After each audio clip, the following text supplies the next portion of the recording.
Hi students, welcome you on my YouTube channel. तो आइए आते हैं नेक्स्ट टॉपिक पे, चुंबकीय सुग्राहिता यानी मैग्नेटिक ससेप्टिबिलिटी। मैग्नेटिक ससेप्टिबिलिटी क्या होती है? किसी भी पदार्थ में जो उत्पन्न चुंबकन की मात्रा होती है, ठीक है, और उससे उत्पन्न करने वाले चुंबकन वेग की जो चुंबकीय तीव्रता होती है, उसी के रेशियो को हम क्या कहते हैं? चुंबकीय सुग्राहिता कहते हैं। इसे चाई से डिनोट करते हैं, जो एक्स की तरह बना होता है, chi equal to I upon H, जहाँ पे आई क्या है? आई आपका मैग्नेटिक इंटेंसिटी है, ठीक है, और एच क्या है? एच आपका वेलोसिटी ऑफ मैग्नेटिक इंटेंसिटी है। तो chi equal to I upon H. और इसमें कंडीशन ये है कि जो आपके पदार्थ होते हैं, आप जानते हैं कि आपका जो है 3 टाइप का मैग्नेटिक मटेरियल होता है। एक आपका डाई मैग्नेटिक, एक आपका पैरामैग्नेटिक, एक आपका फेरोमैग्नेटिक। तो जो हमारा डाई मैग्नेटिक मटेरियल होता है, उसमें जो चाई की वैल्यू होती है 0 से और 1 के बीच में होती है, उसे क्या बोलते हैं? डाई मैग्नेटिक मटेरियल, ठीक है। पैरामैग्नेटिक मटेरियल में क्या होता है कि चाई की वैल्यू जो है 0 से ज़्यादा होती है, ठीक है। और आपका फेरोमैग्नेटिक मटेरियल में क्या होता है? जो चाई की वैल्यू होती है वो क्या होती है? 0 से बहुत ज़्यादा होती है, ठीक है। या आप दूसरे शब्दों में कहें तो जो आपका डाई मैग्नेटिक मटेरियल होता है, उसकी वैल्यू जो है 0 से 1 के बीच होना चाहिए। जो आपका पैरामैग्नेटिक मटेरियल होता है, उसकी वैल्यू 1 से ज़्यादा होनी चाहिए। और जो आपका फेरोमैग्नेटिक मटेरियल होता है, उसकी वैल्यू 1 से बहुत ज़्यादा होनी चाहिए, ठीक है। नेक्स्ट हमारा है सापेक्ष चुंबकशीलता और चुंबकीय सुग्राहिता में संबंध, यानी relation between relative magnetic permeability and magnetic susceptibility, ठीक है। जैसा कि आप जानते हैं, इक्वेशन बी इक्वल टू क्या होता है? Mu naught B equal to mu naught bracket में एच प्लस आई, जहाँ पे आपका आई क्या है? आई आप जानते हैं कि चुंबकन की तीव्रता है, आई इक्वल टू आप चाई एच एबव रिलेशन से निकाल सकते हैं। और B equal to mu H आप जानते हैं मैग्नेटिक परमेबिलिटी से, B equal to mu H आपका होता है। अब दोनों वैल्यू अगर यहाँ पे आप पुट कर देते हैं तो mu H equal to mu naught bracket में H plus chi H, mu H equal to mu naught H आपने कॉमन ले लिया और प्लस चाई एच से एच कैंसिल हो गया, तो म्यू इक्वल टू आपका क्या आ गया? म्यू इक्वल टू आपका आ गया म्यू नॉट 1 प्लस चाई।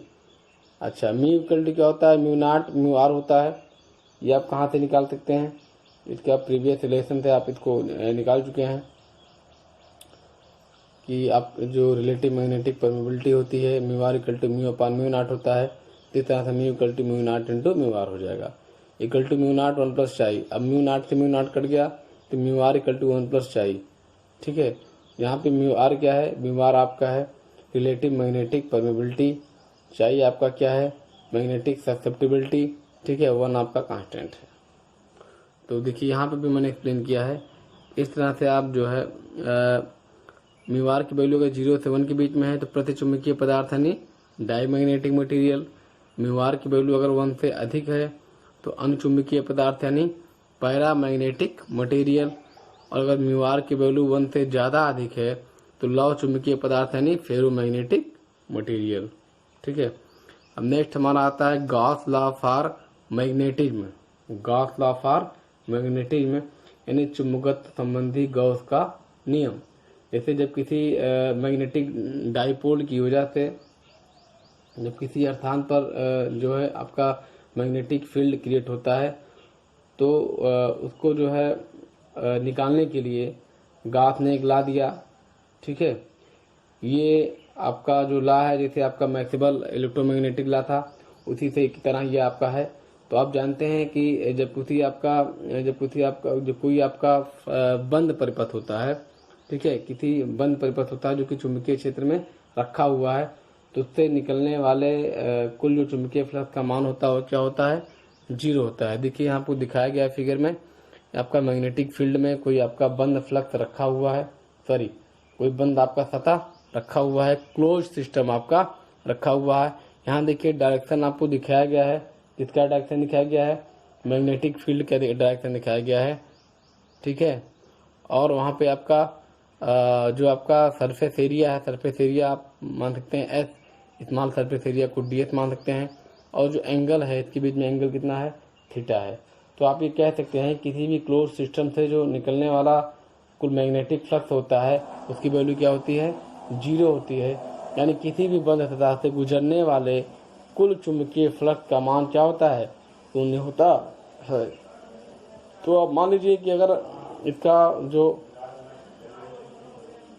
क्लोज सरफेस S है और इसका जो है स्मॉल सरफेस वेक्टर ds है, तो वहाँ मान लीजिए कोई मैग्नेटिक डायपोल है, किसी मैग्नेटिक डायपोल की वजह से अगर वहाँ पे मैग्नेटिक फील्ड जनरेट होता है, ठीक है, जिसकी इंटेंसिटी वेक्टर भी है, एक दूसरे से थीटा एंगल का बनाते हैं वो कोण।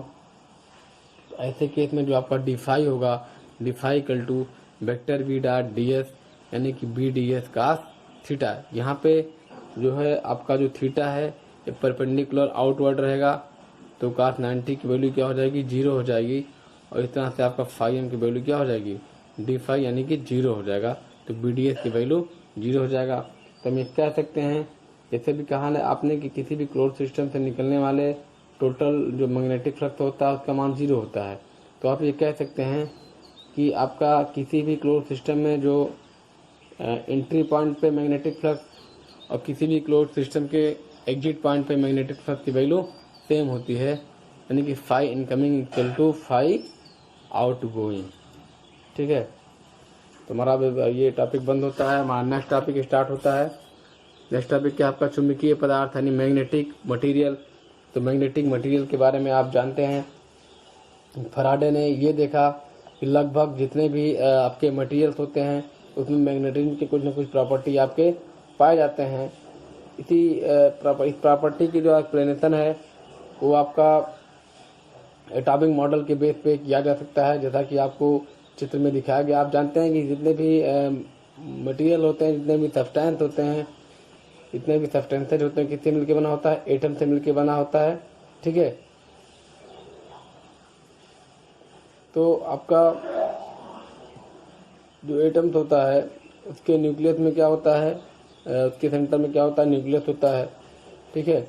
उसके बाद में सेंटर में आपका न्यूक्लियस होता है, जहाँ पे एक आपका पॉजिटिव, उसको आप चाहे नाभिक की बोल सकते हैं, न्यूक्लियस की बोल सकते हैं। और उसके आउटर मोस्ट सेल में जो आपका इलेक्ट्रॉन्स होते हैं वो ऑर्बिटल मोशन और स्पिन मोशन आपका चलते रहते हैं, दोनों करते रहते हैं, ठीक है।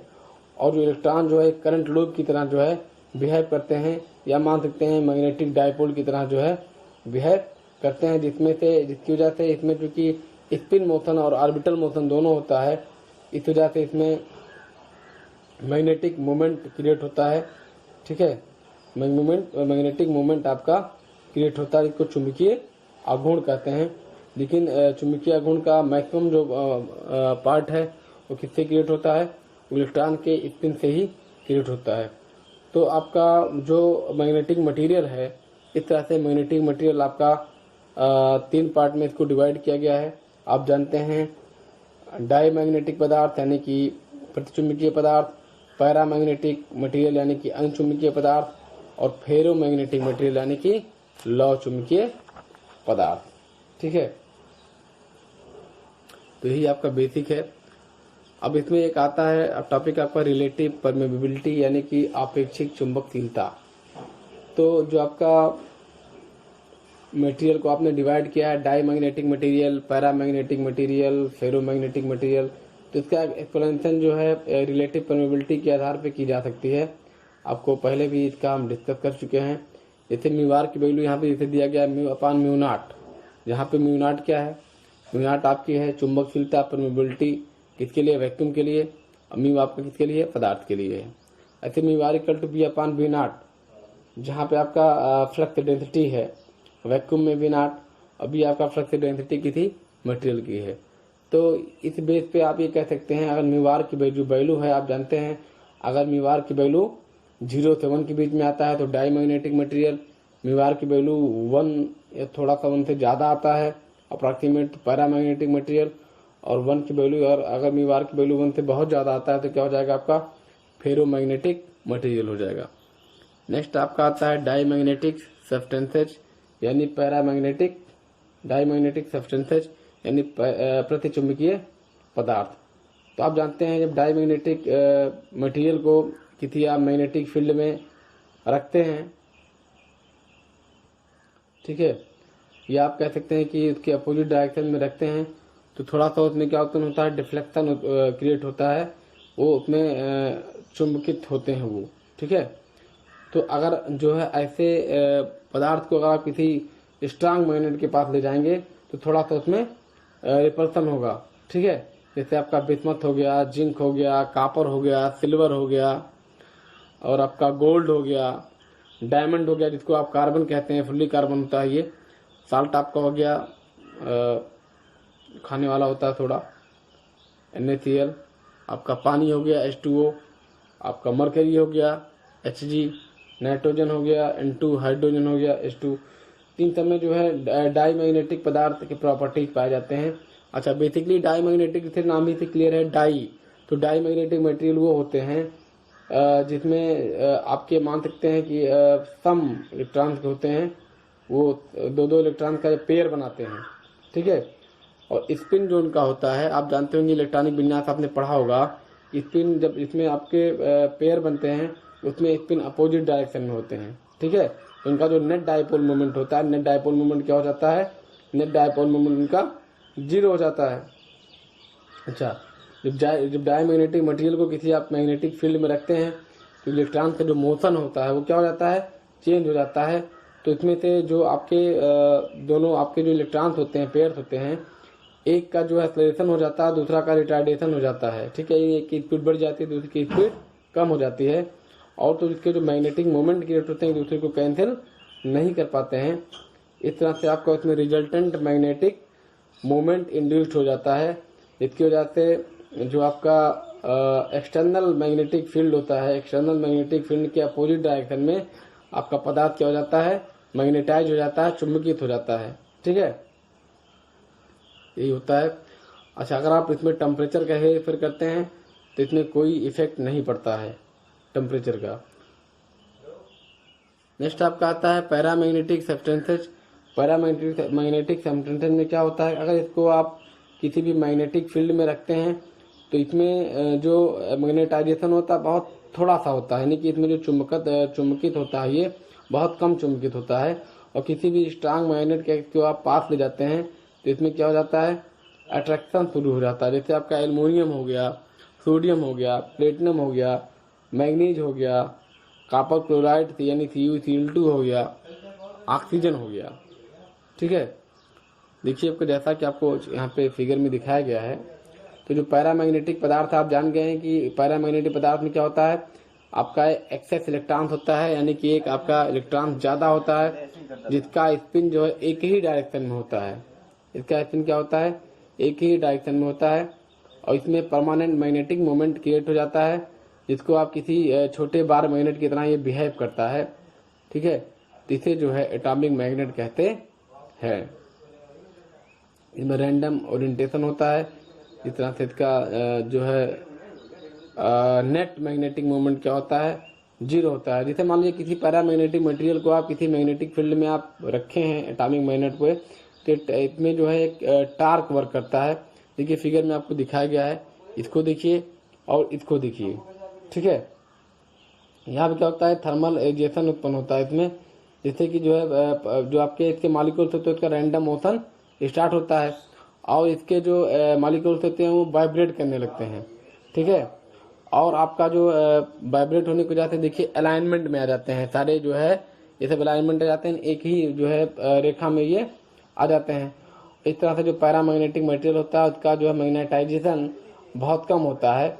हाँ, अगर आप जो है एक्सटर्नल मैग्नेटिक फील्ड आप बढ़ाते हैं या घटाते हैं तो इसका मैग्नेटाइजेशन बढ़ जाता है या घट जाता है, और ताप का भी इस पर असर पड़ता है। ताप भी घटाने या बढ़ाने पर इसका मैग्नेटाइजेशन बढ़ जाता है, ठीक है। अच्छा, आप जानते हैं इसका जो रिलेटिव परमेबिलिटी होती है एक से थोड़ी सी अधिक होती है, एक से थोड़ी सी अधिक होती है। तो ठीक है, आज के लेक्चर में इतना ही, मिलते हैं नेक्स्ट लेक्चर में। अब अपनी स्टडी करते रहिए, लॉकडाउन का फॉलो करिए, घर में रहिए, सेफ रहिए, पढ़ते रहिए। और बेटा वीडियो देखने के बाद कमेंट जरूर करो। मैं आपको पहले बता दिए थे कि अटेंडेंस आप लोग का लास्ट में काउंट होगा, तो आप लोग कमेंट करना ना भूलें। अगर पिछले वीडियो में कमेंट नहीं किया आप लोग तो उसमें भी कमेंट कर दो, क्योंकि आपका मैक्सिमम एक कमेंट ही आपका अटेंडेंस दिलाएगा। Okay class, thank you.